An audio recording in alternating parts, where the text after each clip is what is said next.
nós nos agradecemos, porque nos exalta o peso, ajudar-nos a rezar todos os dias. Nós somos muita fé, muito amor, muita alegria, muita atenção, e que tudo seja para a glória de Deus Filho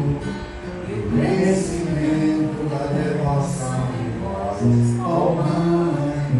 devoção pessoal e dos vossos filhos, para o bem do nosso próximo e nossa